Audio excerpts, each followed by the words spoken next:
Ровно год назад, с 14 по 17 сентября, таджикские войска вошли на территорию Баткенской области и совершили вооруженное нападение.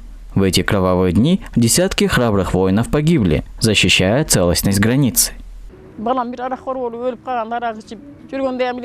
Как матери мне очень грустно потерять сына, но благо, что народ и государство вспоминает моего ребенка. Я горжусь своим сыном и его храбростью.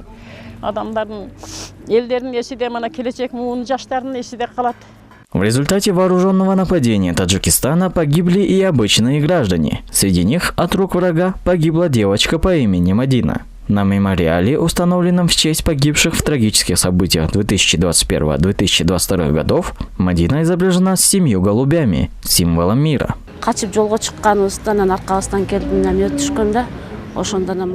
Когда мы бежали во время нападения, рядом с нами взорвался снаряд от миномета. Мадина погибла на месте, а мы с младшей дочкой получили ранения. Благодарна президенту за то, что оставили в памяти Баткена мою дочь и оставили такой мемориал.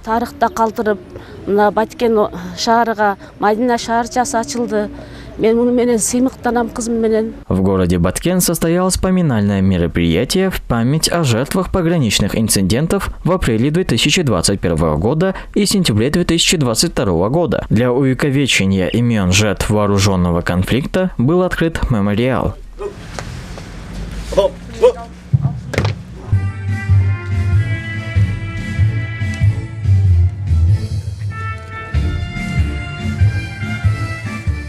Камчибек Ташиев, председатель ГКНБ, принял участие в этом мероприятии. В своей речи он выразил соболезнования родителям и родственникам погибших на границе и отметил, что их память никогда не будет забыта.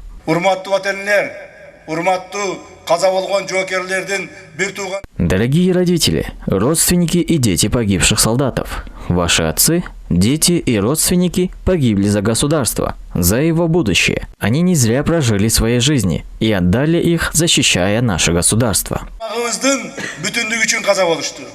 На сегодняшний день восстановительные работы на пострадавших участках на кыргызско-таджикской границе в Баткенской области практически завершены. Люди теперь живут в новых домах, построенных государством и при поддержке неравнодушных кыргызстанцев, поддержавших соотечественников. Государство предпринимает все усилия, чтобы предотвратить повторение подобных трагических инцидентов и принимает необходимые меры со всех сторон, заявил глава ГКНБ.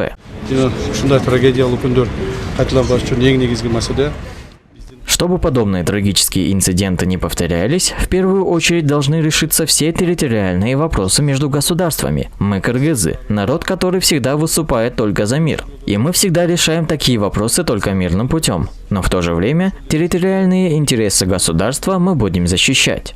29 апреля 2021 года в результате вооруженного нападения таджикских солдат на кыргызско-таджикской границе погибли 36 граждан Кыргызстана. С 14 по 17 сентября 2022 года инцидент повторился, и в результате погибли 63 человека. Основная часть жертв была среди военнослужащих.